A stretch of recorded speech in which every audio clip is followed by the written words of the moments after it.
first of all, this is let's say allow me to introduce also our company. The title is quite generic, but it is focused on 3D spatial data acquisition and data processing. When we talk about geodesy, it is a science, mathematics and physics, applied mathematics and physics, which are related with acquiring spatial data. So basically what we do, we measure the surface of Earth, but also objects on Earth. So this technology is quite related with our profession. But the matter of scale, which I will present here, is also something that pushed us from larger scales to smaller scales and vice versa because of the demand, which I will show you in my next slides. I put this slide because we will celebrate 35 years next year of Vektra company. Geo3D is a sister company, and why I mentioned here Geo3D in 2007 and this yellow big scanner, because it was one of the first scanners that was built, LiDAR scanners by Canadian company Optec. Today they are the member of Teledyne Technologies, big corporation that works in all fields of instruments and techniques, from space applications down to medical scanners, etc. And also photogrammetry and LiDAR technology for airborne platforms such as planes, helicopters, and also maritime, which we also use with ultrasound. We can also make a 3D models under the water.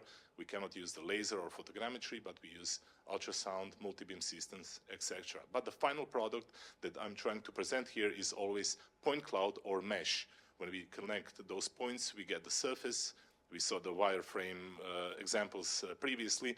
If we add high definition textures, whether if it's multispectral or RGB, we go into details and we can present the virtual reality and we can use it for future projects, and also focused on preservation of cultural heritage. The first scanners, when we didn't have the opportunity to use the drones and photogrammetry as we can today, long-range scanners were the only system that could acquire such large distances. This is from Search Mountain, and it's more than 1 kilometer distance, and we acquired the city of Dubrovnik with geodetic accuracy, with the point cloud, with a point spacing of, let's say, 1 centimeter, which was back then a great achievement in this technology.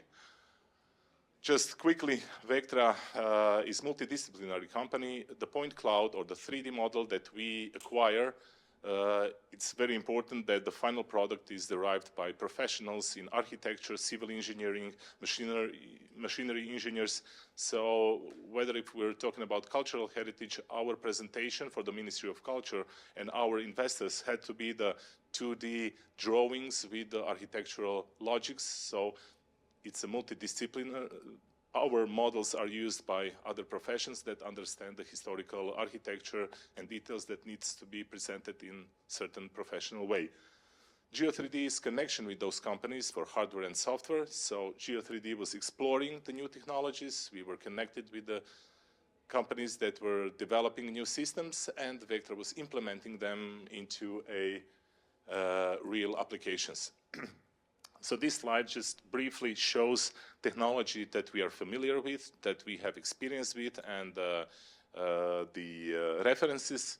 So we go from LiDAR technologies from the plane. Just to summarize, the same detail that we saw with the point spacing of 1 micron and making a 3D model of a small historical coin, or making a 3D model of 1 county or 1 hill of several square kilometers, mathematically pretty much gives you the same data processing. It's just a matter of scale and a matter of details, and of course understanding of the project task. Sometimes it's not needed to go down to 1 micron to acquire the data if there is no such topological surface that acquires such detail. So on the right top corner maybe is the technology that we will use and that will be used in this project as well. So this is the phase shift 3D laser scanners that are really that are very commonly used today for architecture, for preserving the architectural sites when we talk about bigger objects. But later we will see that we have to upgrade this 3D model with technologies such as Verus Digital from Germany, from Fraunhofer Institute that we saw, and then we go into the details, because using the same system for, let's say, scanning the whole church wouldn't be feasible, wouldn't be logical, because it would be too much useless data, because we don't have such details on all parts of that object. But when we go closer to the altar or to the statue, which is really important, then we go down with other technologies. That's why here on this screen we can see the mixture of technologies that pushed us. When we started with a long-range scanner, we needed a drone to capture the rooftops that we could not collect from the ground. And then later we needed to use the photogrammetrical systems where we cannot fly, such as a 3D eye system. It's on the right side, which is on a stick that can go up to 20-25 meters, for example, inside the churches with big domes and things like that. And also mobile mapping system. I will, if there will be time and if you won't fall asleep, I can show in the end. We will see how it will go. And also bathymetric systems that I mentioned here where we see the water, because in some applications we had, for example, Dubrovnik walls. They had to be connected with the underwater architecture as well, and then we can combine those systems together. I will focus now on the, I will just exclude the technology which is mostly part of this conference now and the objects that we are talking about. So the phase shift scanner gives you the overall situation and accuracy to help you to georeference the smaller details afterwards. And then we use handheld systems such as the one that we saw in presentation previously.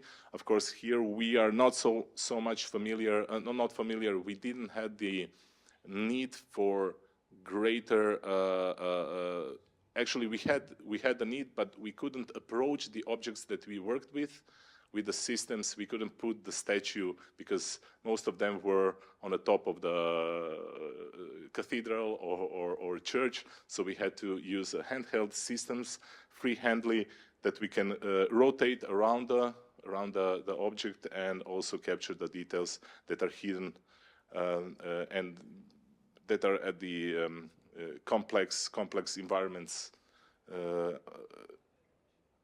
So these are just the overview of a couple of producers. Of course, this is the Z-Scanner 800, which is actually a Creaform Canadian producer. And then we have Zeiss T-Scan Hawk 2. There are GOM systems as well, maybe you're familiar with. So there is, it's really important to understand the project task, and unfortunately there is no one system for everything. We will always have to work with several systems. This is one slide from our company that mentions architecture and cultural heritage on top, because in Croatia we started at the beginning. When we invested in such technology, we had to educate the market. We had to work in all fields to survive with the credit that we, because the systems were really, today we have systems that are 50,000 euros. Back then it was maybe 200,000, 205 times more expensive and slower and demanding than it is today. The other tasks here from archaeology on are where we have experience and references. So it's not all the applications where this technology can be used. It can be used in other applications, but this is something that we can offer in our services. Quickly, just one BIM model, 3D model that was derived from the point cloud, from the 3D laser scanning task. Here we can see the point cloud with the yellow scanner, the first scanner. This is something that we did maybe also 2010, 15 years ago, maybe earlier, just showing the point cloud in colors. So we had the technology for a while now, but it was, like I said, educating the market and breaking through. Unfortunately, earthquake was something that we usually in our presentation said, what if? But now when it happened, it's a completely different story. But it was something that we tried to explain that digitally, like Sarah said, the biggest challenge today is how to preserve digital data, how to not get those data lost. But if we solve this problem, we can save the objects forever with today's technology, under the quote forever. I mean, we can make, with 3D CNC machines, we can make from real stone replicas that have the professional signature because they were captured with such high technology. And in a way, so I'm not the expert in this field, but it's said today that it can still remain a certain cultural heritage value if we have proper technical digitization, so to speak, and this is something that we can also discuss later about the quality, which is really important, and we mentioned this today several times as well. This is just the few examples of presentation. So on the left-hand side on the screen, we see example of how multidisciplinary, so this has to be taken forward afterwards by the experts in architecture who understand how to deliver the final product, which is important for future preservation and future designs, conservation, elaborates, and so on. Here also we can see the cathedral in Šibenik, just a couple of examples, where we go from the Middle Age down to Baroque or all different architectural stages. This is the smaller part of the this is in the monastery in Dubrovnik again, and the palace from the newer age, also in combination with UAVs, Middle Age. Another application where it is very important to have the real colors to understand the stages of construction, again, interpreted by archaeologists, experts that can recognize certain stages, which is also that are important for their future studies. And again, we are going back to the let's say micro scanning of the smaller objects, and this is one of the examples where we had to, this is in Trogir, UNESCO, excuse me, UNESCO heritage site, where we couldn't make it differently than scaffolding and being up at the site to acquire the 3D model. And here we can see different types of phase shift scanner. In the middle, the final product, where we have to capture the object with several different systems. And here again, we have the image of the Francesco Roma artwork in Croatia, in Križevci. Before I show you the video, I will also mention a big scale of 3D modeling. We have friends because I have some projects from Slovenia as well. This is, I believe it's Vienna, yes. It was maybe now 6-7 years. And for the first time, we built the 3D model of Vienna, which was multifunctional, not only for urbanistic planning and cultural heritage, but this is something that they built the 3D model also for infrastructure, security, etc. So multifunctionality of such 3D models. Of course, it's not 1 millimeter 3D model, but at the time it was one of the high resolution professional geodetic models that could be also used, for example, to simulate the floods and to simulate the security protocols and infrastructure projects to prevent disastrous events as well. So this is a couple of examples. We started with this. We saw today also the paintings, so the approach to acquire the real high definition details of the church wall paintings. We start with the point cloud, which is the basis, and then we upgrade it with the photogrammetry and handheld scanning methods. We can also see here the level of details that we can acquire Of course, this is the video, this is the lower resolution. The resolutions in certain projects that we deliver are below 1 millimeter accuracy as well. So here is also the interpretation. We will see the triangles just show that this is not the imagery, not the video. This is the real 3D model with the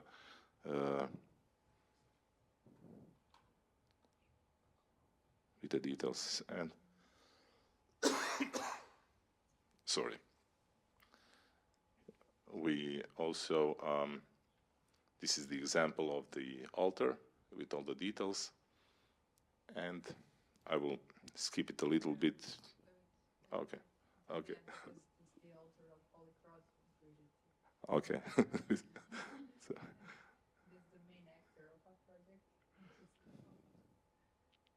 And here we can later in some slides, I think you will see the point cloud here. You can imagine these narrow spaces behind the statues. We had to capture everything.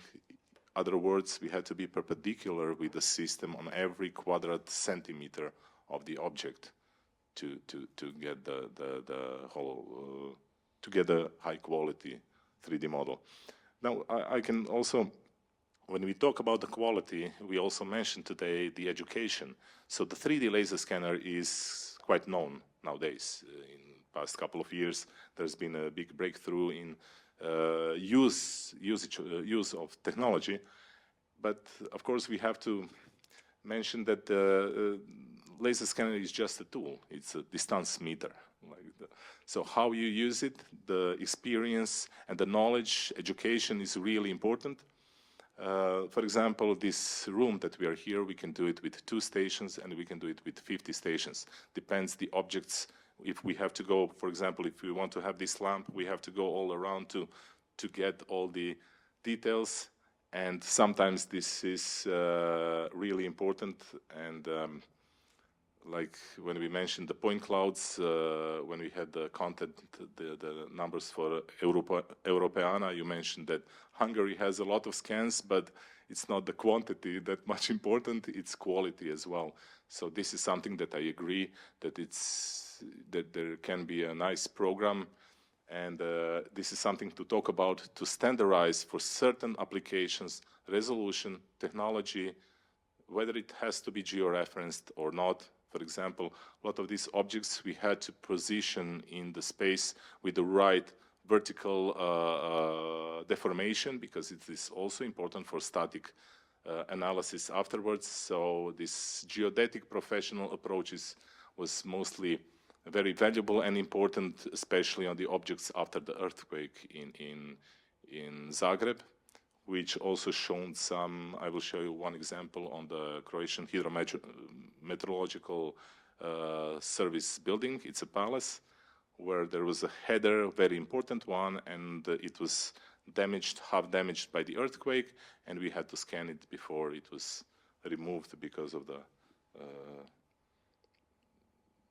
real high risk of falling apart completely. I think this is also from Trogir, from UNESCO. This is Košljun. This is also one example where we had the project task was not only the church but the altars. So we excluded in this promotional video only the smaller objects, but you can also see that we use this technology in architectural as-built documentation of the whole buildings. So this is, once again, the quality of the 3D scan with as less shadows as possible. So we had a lot of stations with a 3D phase shift scanner, and then the micro approach for each certain altar. And of course, before with the St. Cross church in Križevci, you saw also 2D documentation. This is something that when we collect such models and we preserve them for future use, in 10 years, the person that opens this 3D model needs to be able to derive all those data, the technical data out of it without any problems. This is why every 3D model should be revised and quality control should be approved and then preserved for the future. To be able to get those 2D drawings, because in the future as well, this will be important to make the design for reconstruction, the preservation department do their job with marking the damaged parts and making the reconstruction design.